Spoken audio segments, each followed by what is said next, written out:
First Chapter Friday. Song for a Whale by Lynne Kelly.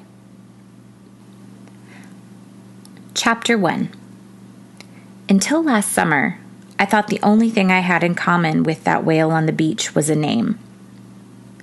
I sat with Grandpa after collecting shells and driftwood scattered along the shore, and wildflowers from the dunes.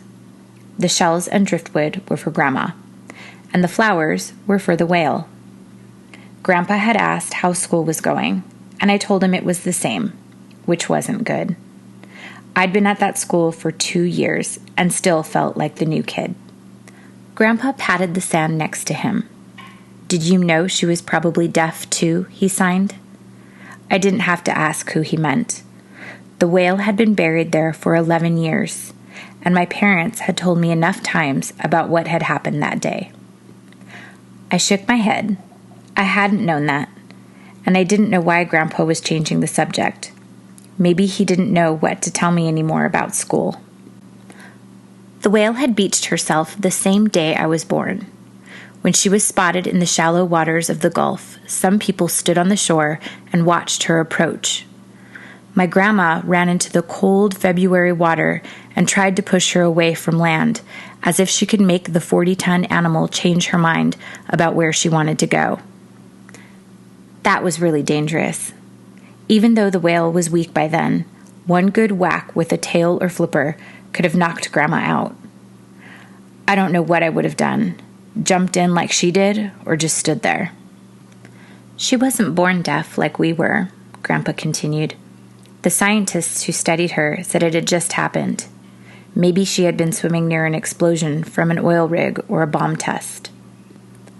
When Grandpa told a story, I saw it as clearly as if it were happening right in front of me. His signing hands showed me the whale in an ocean that suddenly went quiet, swimming over there, over there, over there, trying to find the sounds again. Maybe that was why she'd been there on our Gulf of Mexico beach instead of in deep ocean waters where she belonged. Say whales didn't swim so close to the shore. Only her on that day. A whale can't find its way through a world without sound, Grandpa added. The ocean is dark and it covers most of the earth, and whales live in all of it. The sounds guide them through that, and they talk to one another across oceans. With the familiar sounds of the ocean gone, the whale was lost in her new silent world. A rescue group came to the beach and tried to save the whale, and they called her Iris. Grandma asked my parents to give the name to me too, since I entered the world as the whale was leaving it. After the marine biologists learned all they could from her, she was buried right there on the beach, along with the unanswered questions about what had brought her to that shore. We lived on that coast until the summer after 2nd grade, when my family moved to Houston for my dad's new job. Since then, we went back just once or twice a summer. The good thing about our new home was that it was closer to my grandparents. I liked being able to spend more time with them, especially since they were both deaf, like me. But we all missed the beach, and I missed being around kids like me.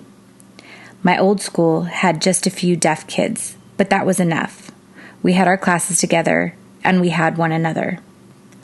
But it's different for us, Grandpa signed. Out here, there's more light.